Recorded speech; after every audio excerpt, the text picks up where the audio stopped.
Aleluia.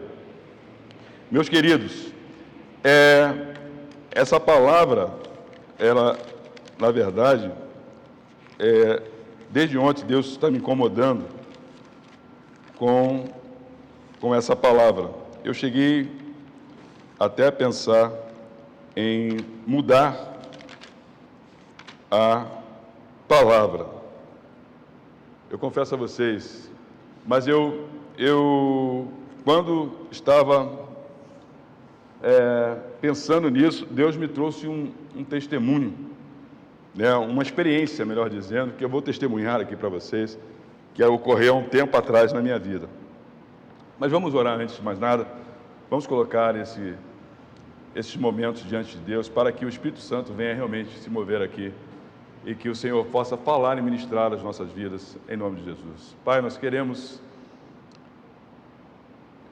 realmente, ó Deus, ser usado por Ti. Nós queremos abençoar, ó Deus, não só os que estão presentes, mas os que nos ouvem e os que nos ouvirão, ó Deus, depois da gravação desse culto. Nós queremos realmente, ó Deus, ver o Teu Espírito mover, o poder do Senhor seguindo a nossa pregação, a nossa palavra. E nós reconhecemos e sabemos que nada de bom temos para dar, senão o Senhor que é bom. E tudo que é bom vem do Senhor, vem do alto. Portanto, Pai, manifesta aqui a Tua graça, a Tua presença neste lugar. Vem colocar as palavras certas. Vem me trazer realmente, ó Deus, que estou hoje aqui como um enviado, como um mensageiro da Tua palavra, ó Deus. Venha ser iluminado, dirigido por Ti totalmente, ó Pai, com clareza, com objetividade, com graça, com alegria, com prazer, com poder, em nome de Jesus, ó Pai. E o Senhor venha fazer a obra nas nossas vidas, não só nos presentes, nos que estão nos vendo agora, e naqueles que nos verão, que sejam tocados, ó Deus, pela Tua presença, ó Deus, neste lugar. Nós Te louvamos, ó Deus. Nos rendemos a Ti, ó Pai, e Te damos de antemão toda a honra, toda a glória e todo o louvor. Sejam dados a Ti, ó Pai, hoje e eternamente, em nome de Jesus. Amém e amém, Senhor. Aleluia. Aleluia. Como eu estava dizendo, há um tempo atrás, eu tive uma experiência com Deus muito impactante. E por que eu estou contando essa experiência? Porque justamente eu estava falando que eu estava pensando em mudar uma palavra, né, não trazer essa palavra, mas como se Deus estivesse reforçando, né, para que eu viesse compartilhar essa palavra. Essa palavra teria muitos desdobramentos, essa palavra poderia ser muito mais enriquecida, e eu espero que vocês a enriqueçam naquilo que o Espírito Santo colocar simplesmente hoje aqui. Mas eu creio que Deus quer trazer para nós uma condição de domínio. De domínio. Deus quer manifestar o seu domínio através da tua vida, através da minha vida. A gente ouve muito falar, Deus está no controle. Você já ouviu essa expressão? Deus está no controle, Deus está no controle. Não, Deus tem o domínio de todas as coisas, né? E aquilo que você pode controlar, muitas vezes você não controla, né? Que é o caso de um medicamento que você tem que tomar, com hora certa, com o momento certo, no espaço, num intervalo, e às vezes você não toma, às vezes se perde, né? E o controle depende de você. O controle está inerente à sua ação. E quando nós falamos que temos o controle, é porque, limitadamente, restritamente, nós podemos exercer uma ação de controle, mas Deus exerce uma ação de domínio. E isso é muito mais forte, é muito mais amplo, é muito mais poderoso. Porque, leia lá em Jó comigo, Jó no capítulo 25, no versículo 2. A Deus pertence o domínio e o poder, Ele faz reinar a paz nas alturas celestes. Quando Deus fez o homem, Deus deu ao homem o domínio sobre todas as coisas na terra. Amém? E o homem perdeu esse domínio por conta do pecado. Deus, através de Jesus Cristo, Ele resgatou esse domínio. Nós precisamos acordar para uma coisa muito maior, muito mais ampla, muito mais... Eu creio, meus irmãos, eu creio que nós precisamos realmente sermos tomados pelo Espírito Santo de uma forma tremenda, em que nós seremos colocados de pé para o alto, cabeça para baixo, seremos revirados, e que o Senhor, de alguma forma, vai incutir em nós, em que nós precisamos viver uma vida de poder. Uma vida de poder. Não uma vida de poder simplesmente por poder, mas uma vida que vai manifestar a presença de Deus em tudo na nossa vida. E aí, voltando àquela história que eu estava falando, de alguns anos atrás, eu fazia ginástica ali no clube militar, malhava no clube militar, e num dia de manhã, cheguei para malhar no clube militar, fazer uma ginástica, entrei no estacionamento do clube, abri o meu carro e tirei a minha aliança, porque eu não queria levar a aliança para a sala de musculação, porque ela arranha, né? Aliança nova, bonita, e eu não queria. E quando eu fui tirar a aliança caiu no chão. Eu vi o barulho da aliança, e a aliança, meus irmãos, simplesmente sumiu. Sumiu. O que aconteceu? Eu fiquei procurando a aliança, revirando o estacionamento todo, o estacionamento que tem no clube militar, que você entra. Procurei tudo, e aí você começa a procurar nos lugares menos prováveis, né? E as pessoas que me conheciam ali do clube militar, os rapazes, os empregados, vieram todos, né? Eles gostavam de mim, havia um bom relacionamento entre eles, mas uma tropa, e nós vasculhamos aquele estacionamento e nada, e eu comecei a chorar. Chorar porque a minha aliança tinha se perdido, e eu não queria chegar em casa e falar com minha esposa que eu tinha perdido a aliança. E eu fiquei desesperado. Comecei a chorar. Cheguei em casa, chamei a minha esposa como uma criança e contei a notícia e comecei a chorar e chorava.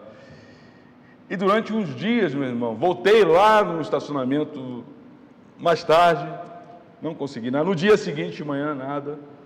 E eu chorava, e quando eu me lembrava da aliança, eu chorava. Mas algo no meu coração guardava a possibilidade de que aquela aliança pudesse retornar para mim.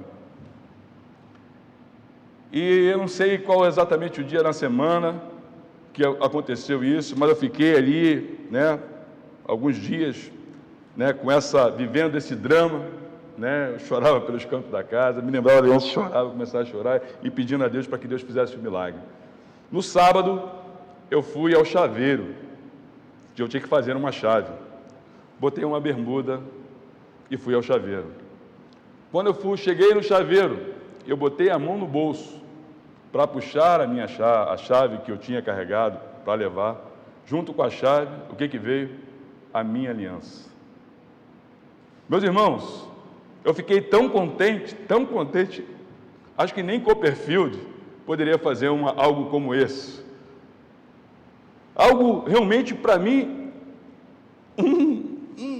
indescritível, algo maravilhoso. Um milagre, se a gente pode dizer, mas algo maravilhoso. E eu fiquei tão contente, que naquela manhã o chaveiro tinha um monte de gente, e eu comecei a pregar para todo mundo em função daquela aliança.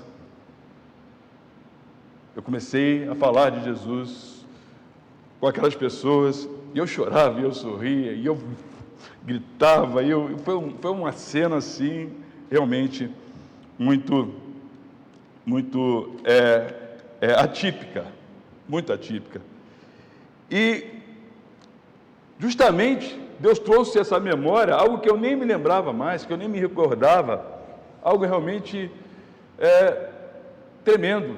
E eu creio que cada um de vocês, você que me ouve, vocês que vão me ouvir, talvez vocês tenham, possivelmente, tido experiências, nós poderíamos aqui compartilhar experiências diversas com Deus, N experiências, né, do mover do Espírito Santo, da graça de Deus, do poder de Deus sobre nós, e e que a gente ficaria.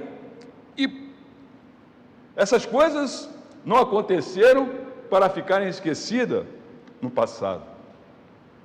E como eu disse, eu creio que Deus quer trazer o mover nos nossos dias sobre o domínio que é dele, o domínio sobre todas as coisas, um domínio que o homem perdeu, mas que Deus tem o domínio, não só o controle, Deus tem o domínio, Deus acerta os teus erros, Deus conserta e te leva ao arrependimento, Deus te leva a fazer as coisas certas. Deus é um Deus misericordioso, Deus é um Deus de amor, Deus é um Deus que vê e enxerga o coração e sabe daqueles que são seus e não desiste. E este tempo de domínio de Deus, em que tantas coisas hoje dominam e têm dominado as vidas, é o domínio, é o medo dominando, né? É o pavor dominando, é a insegurança dominando. Antes de sair de cara por conta da violência, a violência chegou a um estado, né? Não se saía mais determinada hora. Agora é o medo pelo Covid, é o medo, é o domínio que a Covid exerce, é o domínio que as ideologias estão exercendo nas pessoas. Eu tenho ouvido coisas, até de pastores, que eu fico estarrecido. Como as pessoas dão mais valor às ideologias do homem do que a palavra de Deus. E há uma inversão de valores, quando Deus é que tem que dominar, quando a palavra de Deus é que tem que prevalecer. Quando nós vemos nas Escrituras, né, lá no Salmo 145, e aí vamos ler alguns textos para reforçar o que eu quero dizer, e a gente precisa realmente resgatar esse tempo. E Deus quer que nós venhamos realmente a manifestar para o mundo esse domínio, esse poder de Deus, que está rarefeito, que não é recorrente, que acontece aqui e acolá, mas que precisa ser algo do dia a dia, do nosso cotidiano, algo frequente, algo recorrente, algo presente todos os dias. E a gente vê no texto de Salmo 145, diz: o teu reino é de todos os séculos, e o teu domínio subsiste por todas as gerações. O Senhor é fiel em todas as suas palavras e santo em todas as suas obras. Vamos lá em Eclesiastes no capítulo 8. Eclesiastes no capítulo 8, no versículo 8, nós temos a seguinte informação: não há nenhum homem que tenha domínio sobre o vento para o reter, nem tampouco tem ele poder sobre o dia da morte. Nem há tréguas nesta peleja, nem tampouco a perversidade livrará aquele que a ela se entrega. E a gente tem visto, né, as pessoas se entregarem a uma perversidade, o pecado que tem se manifestado, que tem realmente prevalecido nas vidas. As pessoas não querem viver uma vida de santidade, as pessoas não querem viver uma vida de relação com Deus. Quando se fala de santidade, parece que nós estamos falando algum absurdo, parece que é algo impossível viver santidade nesse mundo. E quando nós pensamos que Deus quer realmente nos trazer essa capacidade de domínio que foi perdida por conta do pecado, e é justamente através de uma vida de santidade, vencendo o pecado, mostrando para as pessoas que é possível viver uma vida de santidade, que esse domínio naturalmente vai se manifestar sobre você e através de você. É que nós precisamos entender, como homens nas Sagradas Escrituras que entenderam, reis, homens poderosos como Nabucodonosor. Olhe as palavras de Nabucodonosor, lá em Daniel, no capítulo 3, que entenderam, que se renderam o poder de Deus, a maravilhosa graça de Deus. Nabucodonosor, esse rei, que era um rei perverso, tirano, um rei mau, ele declara, palavras de Nabucodonosor: quão grandes são os seus sinais e quão poderosas as suas maravilhas. O seu reino é reino sempre eterno, que não tem início e não tem fim, que é eterno. E o seu domínio de geração em geração.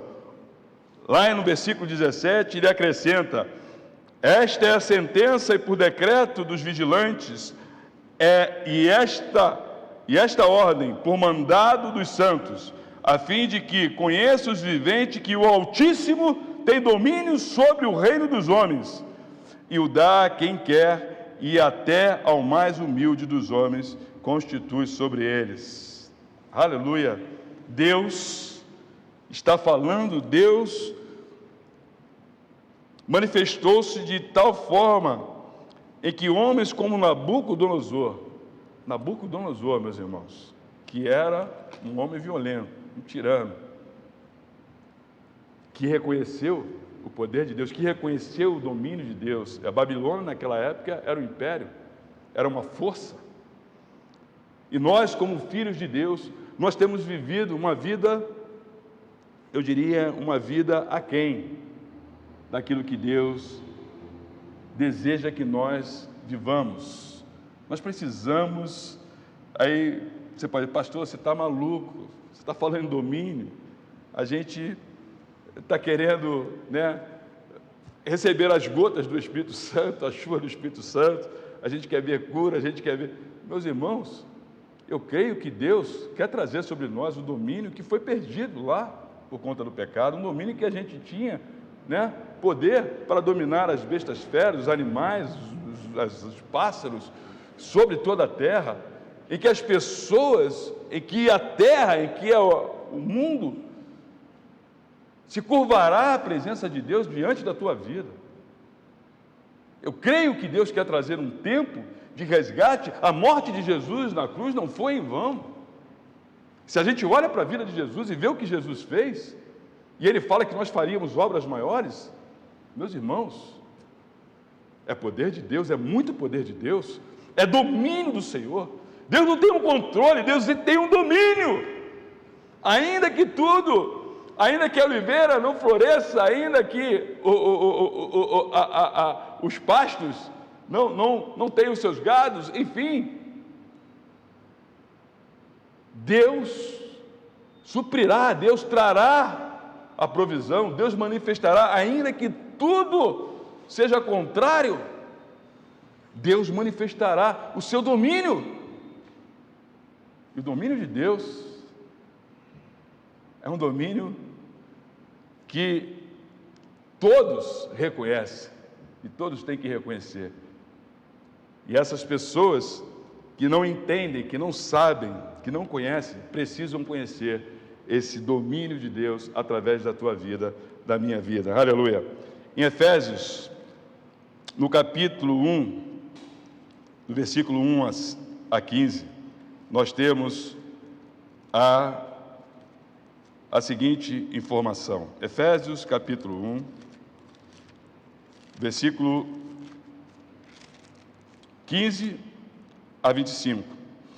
Diz assim a palavra de Deus: por isso também eu, tendo ouvido a fé que há entre vós no Senhor Jesus e o amor para com todos os santos, não cesso de dar graças por vós, fazendo menção de vós nas minhas orações, para que o Deus de nosso Senhor Jesus Cristo, o Pai da glória, vos conceda espírito de sabedoria e de revelação do pleno conhecimento dele, iluminados os olhos do vosso coração, para saberdes qual é a esperança do seu chamamento, qual a riqueza da glória da sua herança dos santos, e qual a suprema grandeza do seu poder para com os que cremos, segundo a eficácia da força do seu poder, o qual exerceu ele em Cristo, ressuscitando-o dentre os mortos e fazendo-o sentar à sua direita nos lugares celestiais, acima de todo principado e potestade e poder e domínio que existe na terra, e de todo nome que se possa referir, não só no presente século,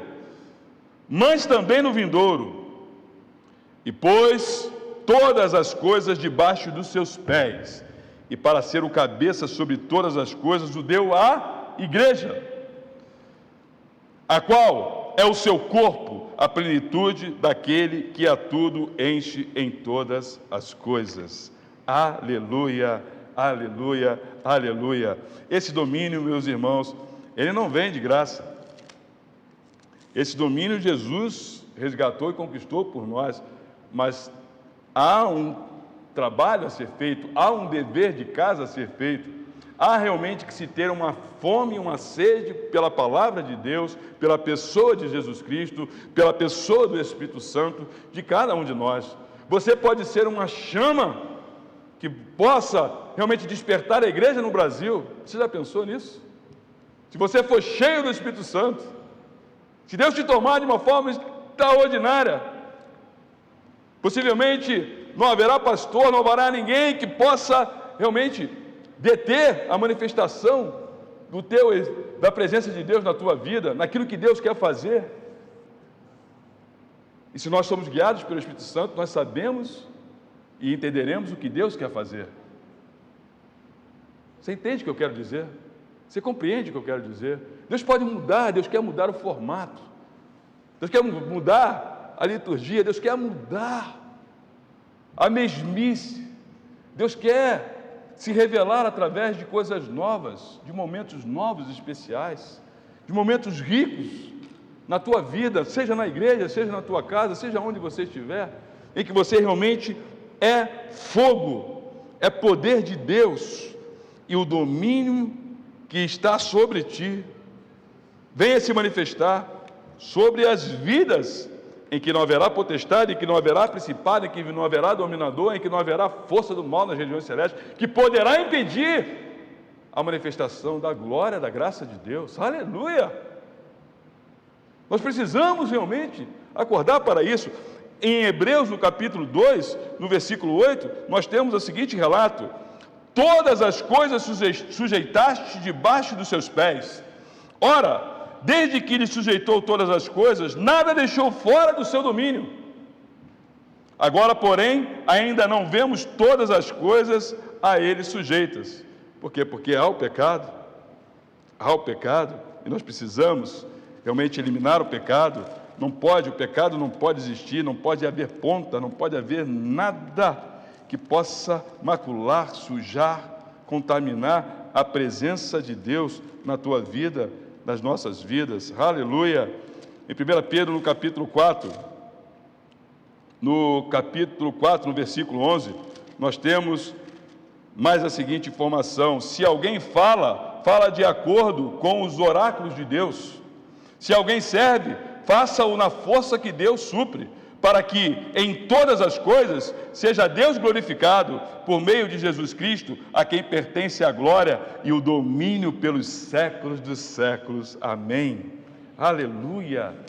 A gente observa e vê um povo que deixou de atender a Deus, que deixou de agradar a Deus, que deixou de satisfazer a Deus, que deixou de servir, de seguir os mandamentos, as palavras de Deus. E nem por isso Deus desistiu, mas Deus falava para o povo. A gente vê coisas tremendas. A alegria de Deus é tanta em abençoar, como a alegria de Deus também se faz presente em corrigir.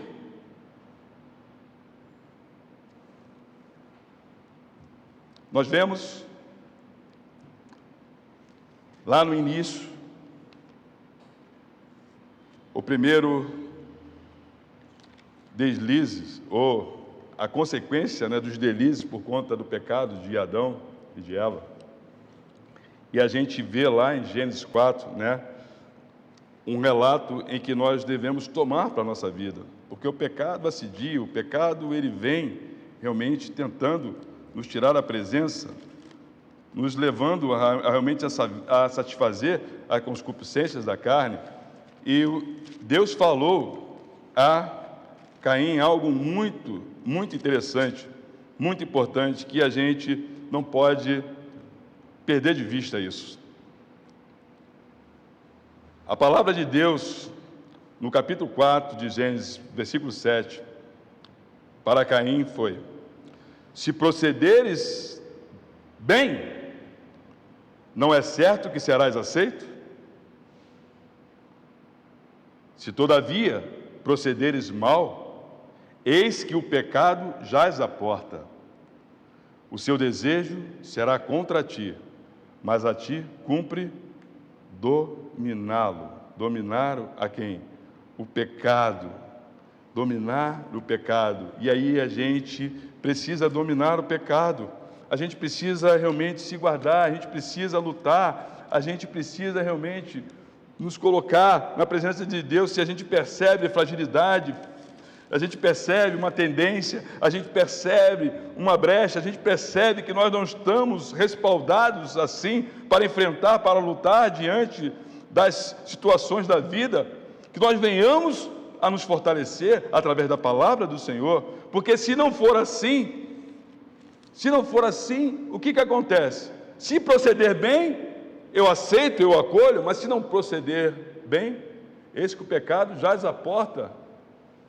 A ti cumpre dominá-lo. E em Salmos, no capítulo 81, no versículo, eu vou ler a partir do versículo 11. Mas o meu povo não me quis escutar a voz, e Israel não me atendeu. Assim deixei-o andar na teimosia do seu coração. Se você não ouvir, se você não proceder bem, não escutar a Deus, Deus vai abrir mão, vai deixar você seguir segundo a teimosia do teu coração, seguindo os teus próprios conselhos. E aí no versículo 13 ele diz: ah, se o meu povo me escutasse, se Israel andasse nos meus caminhos. Nós precisamos realmente, meus irmãos, atender aos ditames da palavra de Deus. Nós precisamos voltar a essa palavra. A gente está com foco errado, e muita gente está com foco errado. Muita gente está com o coração errado, e tem um coração bom, e está fazendo as coisas de uma forma errada, porque não está sendo guiado pelo Espírito Santo, não está sendo dominado pelo Espírito Santo. O que domina é a carne, o que domina é a ideologia, o que domina é vaidade, o que domina é insegurança, o que domina é o medo. Tantas coisas estão dominando, e pessoas que têm um coração bom estão se desviando, deixando de fazer aquilo que o Espírito Santo diz à igreja. E quando o Espírito Santo diz à igreja, quem tem ouvido, ouça o que o Espírito diz à igreja. Deus está falando. E eu fico realmente espantado. Nós estamos lendo Deuteronômio nesse período, já passei de Deuteronômio, né?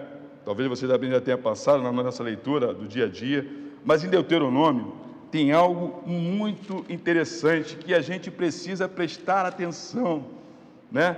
Que é justamente a parte que fala da obediência e da desobediência. E você olha para a palavra de Deus, se você for obediente, o que a palavra diz para você? No versículo 7 do capítulo 28, o Senhor fará que sejam derrotados na tua presença os inimigos que se levantarem contra ti. Por um caminho sairão contra ti, mas por 7 caminhos fugirão da tua presença. Aleluia! Glória a Deus! Glória a Deus! Mas se você não fizer isso, se você for desobediente, o que acontecerá? Leia lá comigo, no versículo 25. Da mesma forma que Deus fará com que saiam de ti e fujam por 7 caminhos, o Senhor te fará cair diante dos teus inimigos. Por um caminho sairás contra ele, e por 7 caminhos não serão os teus inimigos, mas diz a palavra, fugirás diante deles, e serás motivo de horror para todos os reinos da terra. O mesmo Deus que faz com que os teus inimigos façam fugir, e fujam de ti por 7 caminhos, é o mesmo Deus que, se você desobedecer, vai te fazer fugir, você vai passar vergonha, meu irmão. É você que vai fugir por 7 caminhos. E eu quero completar com mais 2 textos que eu achei realmente tremendo. E a graça de Deus, o poder de Deus, a gente precisa entender a mente de Cristo, a gente precisa dessa mente de Cristo para entender como Deus age, como Deus ele é justo, como Deus é sincero, como Deus é pontual, como Deus é preciso, como Deus é amoroso, até na hora que Deus tem que corrigir, como Ele se alegra. Leia comigo lá em mesmo Deuteronômio, no capítulo 28, no versículo 63, diz assim: assim como o Senhor se alegrava em vós outros, em fazer-vos bem. Preste bem atenção, meus irmãos.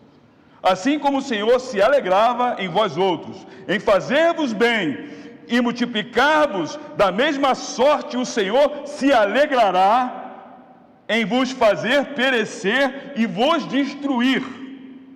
Sereis desarraigados da terra a qual passais para possuí-la. Ele segue: o Senhor vos espalhará em todos os povos, de uma até a outra extremidade da terra. Servirás ali a outros deuses que não conheceste, nem tu, nem teus pais servirás a madeira e a pedra. E a gente vê, eu não vou ler, depois você lê em 2 Crônicas, capítulo 12, versículo 5, o que é servir, deixar de servir a Deus, e Deus deixando o povo realmente padecer, sofrer por conta das suas escolhas, das suas decisões. Lá em Sisaque, que tomou o povo e veio, e o profeta foi tomado e falou: vocês estão passando por isso porque vocês desobedeceram a Deus, vocês não acataram a presença de Deus, vocês não acataram a palavra de Deus. E tem gente sofrendo, meus irmãos, tem gente divagando, tem gente perdido, tem gente pensando que está bem na fita, que está fazendo a vontade de Deus, e não está fazendo a vontade de Deus. Deus não se mistura. Deus não se mistura, meu irmão. Deus não é Deus de confusão. Deus é Deus santo. E a gente precisa entender isso. Da mesma forma que Deus se alegra para abençoar, Deus se alegra também para castigar. E Ele castigará por quê? Porque Ele ama. Porque Ele disciplina aquele que Ele ama. Deus não deixar que você vá perecer, ainda que você esteja errado, esteja equivocado. Eu creio num Deus de amor, eu creio num Deus cuja palavra que está sobre nós, sobre a nossa casa, não só eu, mas toda a minha casa seremos salvos. É salvo, a tua casa será salva, os teus filhos, não importa se estão no caminho errado, se estão fazendo coisas que não deviam estar fazendo, não importa, nós cremos na palavra do Senhor, e Deus é fiel, e Deus há de cumprir a sua palavra, porque a palavra de Deus não volta vazia. Mas nós precisamos entender que se nós queremos o domínio de Deus, se nós queremos realmente ver esse domínio, não é o domínio da violência, não é o domínio da autoridade, não é o domínio do presidente, não é o domínio das loucuras dos homens, não é o domínio da ideologia, não é o domínio do medo, não é o domínio da Covid, não é o domínio... E aí você pode encaixar o que você quiser. É o domínio de Deus. E você tem que andar realmente manifestando essa unção de poder, essa autoridade que Deus fez tudo e entregou na mão do homem, e o homem desperdiçou. Sabe, Deus coloca nas tuas mãos, e a gente como pai, a gente sabe aquilo que a gente pode dar para o filho, porque se a gente não der no tempo certo, pode ser destruição para o filho, pode ser perdição para o filho. Na minha família, na família da minha esposa, que é a minha família, o filho do Tatá, esse rapaz passou na universidade, na USP de São Paulo, e o pai comprou e deu um carro a ele, um carro, um Porsche, um Ferrari, era um carro assim, top, e deu na mão do menino para comemorar, com parabéns por conta da passagem na Universidade da USP. Ele entrou no carro, botou um monte de colegas e foi comemorar. Carro possante, o carro uma máquina, saiu ali pela Avenida Paulista, aqueles lugares, entrou num poste, meus irmãos, uma noite chuvosa, acabou com o carro, e acabou com a sua vida.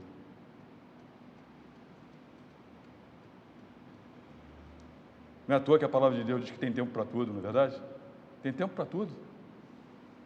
E o tempo Eu creio que o tempo do domínio de Deus, eu creio que o tempo da graça de Deus, eu creio que o tempo desse avivamento que nós estamos esperando, o que a igreja está fazendo, o que nós precisamos fazer. Eu tenho lutado com Deus, nós precisamos lutar com Deus. Senhor, nós queremos avivamento, nós precisamos chorar por avivamento. Assim como eu chorei pela aliança, temos que chorar por avivamento. Pedir a Deus, Senhor, move-nos, alerta-nos, abre o nosso entendimento, porque nós queremos ver esse avivamento. Nós queremos ver essa manifestação de poder, nós queremos ressuscitar mortos, nós queremos ver o coxo andar, nós queremos ver o cego ver, nós queremos ver o surdo ouvir, nós queremos ver o mudo falar, nós queremos ver coisas extraordinárias, Senhor. Doenças de Parkinson, de Alzheimer, de câncer, de AIDS, de síndrome de Down, de síndrome de Edward, de síndromes, seja lá o que for, e vemos realmente que essas coisas não têm mais poder, essas coisas não podem trazer mais destruição, infelicidade nas famílias, lares quebrados, relacionamentos desfeitos, filhos que não falam com o pai, netos que não falam com avós, e assim por se segue coisas realmente absurdas. Nesse tempo de pandemia que todos estão reclusados, é que a gente vê, e a gente vê que tem aumentado o número de violência dos lares. Por quê? Por que isso? As pessoas não se conhecem, as pessoas se degladeiam, as pessoas se combatem, as pessoas se resistem, as pessoas se agridem, e tem gente morrendo, meu irmão, não de Covid, mas pela violência do lar, e filhos assistindo isso. Nós precisamos realmente manifestar esse domínio, essa força, esse poder que Deus entregou ao homem, que o homem perdeu, mas que Jesus resgatou para todos nós.